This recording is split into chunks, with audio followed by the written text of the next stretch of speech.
বিশেষ খবর হলো, কঠোর নিরাপত্তায় রাজ্যের 5 জেলার 6টি বিধানসভা কেন্দ্রের উপনির্বাচনে ভোট গ্রহণ শুরু হয়েছে। চলবে সন্ধে 6টা পর্যন্ত। 42 জন প্রার্থীর রাজনৈতিক ভাগ্য নির্ধারণ করছেন 15,22,000-এর বেশি ভোটদাতা। অবাধ ও সুষ্ঠু ভোট গ্রহণ সুনিশ্চিত করতে মোতায়েন করা হয়েছে 108 কোম্পানি কেন্দ্রীয় বাহিনী। রাজ্যে খসড়া ভোটার তালিকায় মোট ভোটদাতার সংখ্যা 7,44,92,453। পাহাড়ে সফররত মুখ্যমন্ত্রী আজ দার্জিলিংয়ের সরস মেলার উদ্বোধন করবেন। বিজেপি বেকার যুবক যুবতীদের নিয়ে একটি পোর্টাল চালু করতে চলেছে। বাংলাদেশের সঙ্গে আর্থিক লেনদেন সহ বিভিন্ন অভিযোগে ইডি মধ্যমগ্রাম থেকে এক দম্পতিকে আটক করেছে। ইন্দোরে আজ রঞ্জি ট্রফি ক্রিকেটের ম্যাচে বাংলা মধ্যপ্রদেশের মুখোমুখি হবে। আসছি বিস্তারিত খবরে। কঠোর নিরাপত্তায় রাজ্যের 5 জেলার 6টি বিধানসভা কেন্দ্রের উপনির্বাচনে ভোট গ্রহণ শুরু হয়েছে। চলবে সন্ধে 6টা পর্যন্ত। কোচবিহারের সিতাই, আলিপুরদুয়ারের মাদারিহাট, পশ্চিম মেদিনীপুরের মেদিনীপুর, বাঁকুড়ার তালডাংরা এবং উত্তর 24 পরগনার নৈহাটি ও হাড়োয়া, এই 6টি আসনে প্রতিদ্বন্দ্বিতার আসরে রয়েছেন 42 জন প্রার্থী। 15,22,000-এর বেশি ভোটদাতা 1,583টি বুথে তাদের গণতান্ত্রিক অধিকার প্রয়োগ করছেন। অবাধ ও সুষ্ঠু ভোট গ্রহণ সুনিশ্চিত করতে মোতায়েন করা হয়েছে 108 কোম্পানি কেন্দ্রীয় বাহিনী এবং সমসংখ্যক কুইক রেসপন্স টিম। পাশাপাশি রয়েছে রাজ্য পুলিশের সশস্ত্র বাহিনীও। 100% বুথেই ওয়েবকাস্টিংয়ের ব্যবস্থা করা হয়েছে। ভোট পরিচালনায় কড়া নজরদারির জন্য প্রতিটি কেন্দ্রে রয়েছেন 3 জন করে পর্যবেক্ষক। একটি প্রতিবেদন। আরজিকর মেডিকেল কলেজে চিকিৎসক পড়ুয়ার ধর্ষণ ও হত্যার ঘটনা জনমানসে বিপুল প্রভাব ফেলেছে।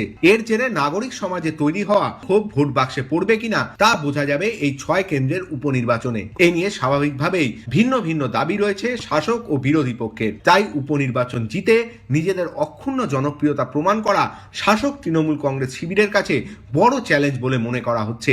যে 6 আসনে উপনির্বাচন হচ্ছে 2021 সালের বিধানসভা নির্বাচনের নিরিখে একমাত্র মাদারিহাট বাদে সবকটি আসনই রয়েছে শাসক শিবিরের দখলে। আলিপুরদুয়ারের মাদারিহাট বিধানসভা কেন্দ্রে 2021 সালের বিধানসভা ভোটে জয়ী হয়েছিলেন বিজেপি প্রার্থী মনোজ টিগ্গা। নৈহাটি কেন্দ্র থেকে জয়ী হয়েছিলেন তৃণমূলের প্রার্থ ভৌমিক। হাড়োয়া থেকে জয়ী হন তৃণমূলের প্রার্থী হাজি নুরুল ইসলাম। মেদিনীপুর থেকে জয়ী হয়েছিলেন ঘাসফুল শিবিরের জুন মালিয়া। বাঁকুড়ার তালডাংরা থেকে জয়ী হন তৃণমূলের অরূপ চক্রবর্তী। সিতাই কেন্দ্র থেকে শাসক দলের জগদীশ চন্দ্র বর্মা বসুনিয়া বিধানসভায় যান। 2024 সালের লোকসভা নির্বাচনে এই 6 জন বিধানসভা সদস্যই নিজের দলের হয়ে লোকসভা ভোটে জিতে সাংসদ হয়েছেন। লোকসভা নির্বাচনে জয়ী হওয়ার পর ক্যান্সার আক্রান্ত হয়ে মারা যান হাজি নুরুল ইসলাম। এবার উপনির্বাচনে বাম কংগ্রেসের জোট হয়নি, ফলত ভোটের ময়দানে লড়াই হতে চলেছে চতুর্মুখী। 6 আসনে উপনির্বাচনে সবার আগে প্রার্থীর নাম ঘোষণা করে দিয়েছিল বিজেপি। 6টি আসনে প্রার্থী দিয়েছে কংগ্রেসও। এদিকে হাড়োয়া বিধানসভা কেন্দ্রে প্রার্থী দিয়েছে আইএসএফ। উপনির্বাচনে এই একটি মাত্র আসনেই প্রার্থী দিয়েছে তারা। এই উপনির্বাচন অত্যন্ত গুরুত্বপূর্ণ বলে মনে করছে রাজনৈতিক মহলের একাংশ। গত 5 বছরের রাজনৈতিক ইতিহাস বলছে উপনির্বাচনে একচেটিয়া দাপট দেখিয়েছে রাজ্যের শাসক দল। কিন্তু আরজি করের ঘটনা আদৌ ভোট বাক্সে কোনো প্রভাব ফেলবে কিনা তা নিয়েও প্রশ্ন রয়েছে। অভিরূপ ভট্টাচার্য, আকাশবাণী সংবাদ, কলকাতা। সিতাইয়ের 7 জন প্রার্থী রয়েছেন। ভোটদাতার সংখ্যা 3,05,500। 18 কোম্পানি কেন্দ্রীয় বাহিনী ও 900 রাজ্য পুলিশ কর্মী মোতায়েন করা হয়েছে। মাদারিহাট বিধানসভা আসনে মোট প্রার্থী 7 জন। ভোটদাতার সংখ্যা 2,20,000-এর কিছু বেশি। 18 কোম্পানি কেন্দ্রীয় বাহিনীর পাশাপাশি 642 জন রাজ্য পুলিশ কর্মী নজরদারির দায়িত্বে রয়েছেন। মেদিনীপুরে ভোটদাতার সংখ্যা 2,91,643। 304টি ভোট গ্রহণ কেন্দ্রে তারা গণতান্ত্রিক অধিকার প্রয়োগ করছেন। এর মধ্যে 2টি ভোট গ্রহণ কেন্দ্র মহিলা পরিচালিত। প্রতিদ্বন্দ্বিতার আসরে রয়েছেন 5 জন।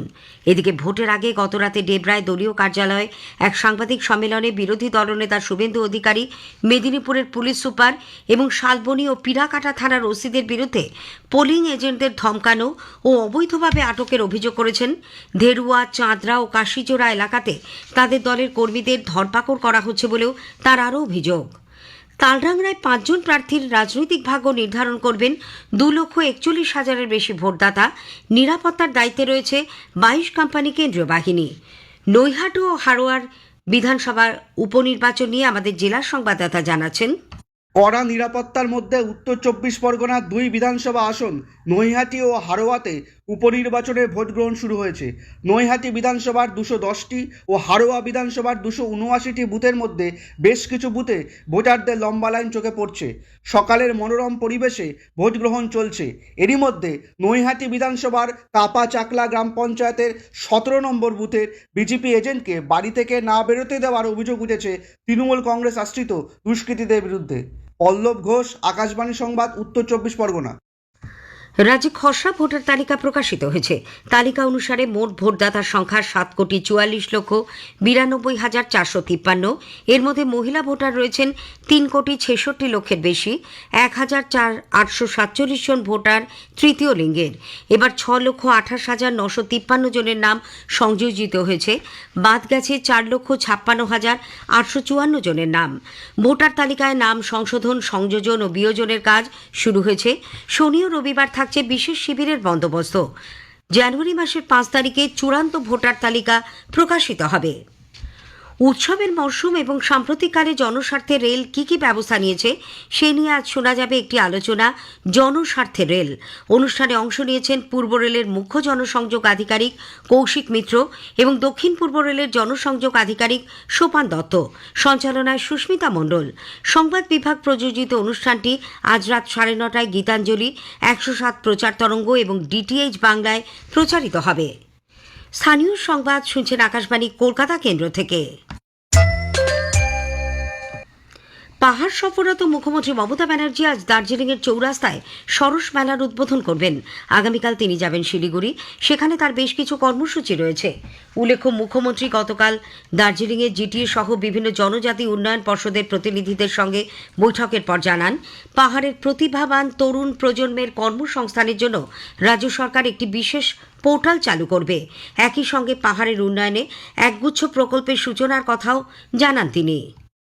ये लोगों ने मिलजुल के करेंगे तो इधर में ट्रेनिंग देके 3 महीना का ट्रेनिंग होता है, उसमें बहुत सारे लड़का लड़की अपन पैर में खड़ा हो सकता है। और इधर में ट्रेनिंग होने के बाद साथ साथ में नौकरी मिल जाता है, ITI जो हम जिसको बोलते हैं। हमारा बहुत सारे 300 से ज़्यादा हमारा है और ये लोग हम जॉब फेयर भी करते हैं। বিজেপি বেকার যুবক যুবতীদের নিয়ে একটি পোর্টাল চালু করবে। বিরোধী দলনেতা শুভেন্দু অধিকারী গতকাল হাওড়ায় এক সাংবাদিক বৈঠকে জানান, বেকার যুবক যুবতীদের নাম ওই পোর্টালে নথিভুক্ত করা হবে। তার অভিযোগ, রাজ্যে ৬ লক্ষ স্থায়ী সরকারি পদ অবলুপ্ত হয়েছে। রাজ্য মন্ত্রিসভার প্রতিটি বৈঠকে স্থায়ী পদ লুপ্ত করা হয়েছে। সব আমরা মিলে প্রস্তুতি নিচ্ছি। গ্রুপ ডি সংগঠন সহ সমস্ত যোগ্য চাকরি প্রার্থী সংগঠন ঐক্যবদ্ধভাবে জাতীয় পতাকা নিয়ে আমরা একটা পোর্টাল বের করছি, তাতে রেজিস্ট্রেশন করাবো বেকার যুবক যুবতীদের। আর তারপরে আমরা বড় লং মার্চের পরিকল্পনা নিচ্ছি, চাকরি দিন নইলে নবান্ন চেয়ার ছেড়ে।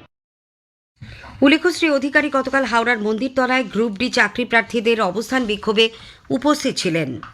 তরুণের স্বপ্ন প্রকল্পে পড়ুয়াদের ট্যাবের টাকা নিয়ে কেলেঙ্কারি রুখতে রাজ্য সরকার ভবিষ্যতে সতর্ক হওয়ার নির্দেশ দিয়েছে। এই প্রকল্পে আধার কার্ড সংযুক্তিকরণের মাধ্যমে পড়ুয়াদের ট্যাবের টাকা দেওয়ার কথা ভাবা হচ্ছে। এতদিন এই নিয়ম ছিল না। আগামী বছর থেকে আধার সংযুক্তির পরিকল্পনা কার্যকর করার জন্য স্কুল শিক্ষা দপ্তরকে নির্দেশ দেওয়া হয়েছে। এদিকে ট্যাব কেলেঙ্কারির ঘটনায় বর্ধমান জেলা পুলিশ গতকাল মালদা থেকে একজনকে গ্রেপ্তার করে। আবাস যোজনা প্রকল্পে চূড়ান্ত পর্যায়ের সমীক্ষার কাজ নির্ধারিত সময়ের মধ্যে শেষ হবে বলে রাজ্য সরকার নির্দেশ দিয়েছে। ইতিমধ্যে প্রায় ৯০% উপভোক্তার সমীক্ষা শেষ হয়েছে বলে জানা গেছে। ১৪ নভেম্বরের মধ্যে সমীক্ষা শেষ করার লক্ষ্যমাত্রা নেওয়া হয়েছে। বাংলাদেশের সঙ্গে আর্থিক লেনদেন এবং কালো টাকা সাদা করার আন্তর্জাতিক চক্রের বিরুদ্ধে অভিযান চালিয়ে ইডি উত্তর ২৪ পরগনার মধ্যমগ্রাম থেকে গতকাল এক দম্পতিকে আটক করেছে। কলকাতা সহ রাজ্যের ১২টি জায়গায় গতকাল তল্লাশি চালান কেন্দ্রীয় তদন্তকারী সংস্থার আধিকারিকেরা। উত্তর ২৪ পরগনারই একাধিক জায়গায় এই চলে তল্লাশি। প্রায় ১১ ঘন্টা অভিযান চালানোর পর অভিজিৎ বসু ও পিঙ্কি বসু নামে ওই দম্পতিকে আটক করা হয়। হাবড়ায় পোশাক ব্যবসায়ী পার্থ সাহার বাড়ি থেকেও বেরোনোর সময় আধিকারিকরা জানান, একটি ফোন নম্বরের সূত্র ধরে সেখানে হানা দেওয়া হয়, তবে ব্যবসায়ীর বাড়িতে সেরকম কিছুই মেলেনি। ইন্দোরে আজ রঞ্জি ট্রফি ক্রিকেটের ম্যাচে বাংলা মধ্যপ্রদেশের বিরুদ্ধে খেলবে। এই ম্যাচে প্রায় 1 বছর পর মোহাম্মদ শামি মাঠে ফিরছেন। বাংলার হয়ে খেলার জন্য জাতীয় ক্রিকেট একাডেমির তরফে ছাড়পত্র পেয়েছেন এই ভারতীয় পেসার। উল্লেখ্য, গত বছর নভেম্বরে আহমেদাবাদে একদিনের বিশ্বকাপের ফাইনালের পর চোট সমস্যার জন্য আর মাঠে নামেননি শামি। চেস ইন্ডিয়া র্যাপিড ও ব্লিটস টুর্নামেন্ট আজ কলকাতার আলিপুরে ধনধান্য অডিটোরিয়ামে শুরু হচ্ছে, চলবে রবিবার পর্যন্ত। প্রথম রাউন্ডে 5 বারের বিশ্ব চ্যাম্পিয়ন ম্যাগনাস কার্লসেন রমেশবাবু প্রজ্ঞানন্দর মুখোমুখি হবেন। আসন্ন জাতীয় ফুটবল প্রতিযোগিতার সন্তোষ ট্রফির বাছাই পর্বের জন্য 22 সদস্যের বাংলা দল ঘোষণা করা হয়েছে। 9টি গ্রুপে 35টি দল যোগ্যতা অর্জন পর্বে অংশ নেবে। শেষ করার আগে স্থানীয় সংবাদের বিশেষ কিছু অংশ আরও একবার। কঠোর নিরাপত্তায় রাজ্যের 5 জেলার 6টি বিধানসভা কেন্দ্রের উপনির্বাচনে ভোট গ্রহণ শুরু হয়েছে, চলবে সন্ধ্যে 6টা পর্যন্ত। পাহাড়ে সফররত মুখ্যমন্ত্রী আজ দার্জিলিংয়ে সরস মেলার উদ্বোধন করবেন। ইন্দোরে আজ রঞ্জি ট্রফি ক্রিকেটের ম্যাচে বাংলা মধ্যপ্রদেশের মুখোমুখি হচ্ছে। স্থানীয় সংবাদ শেষ হলো।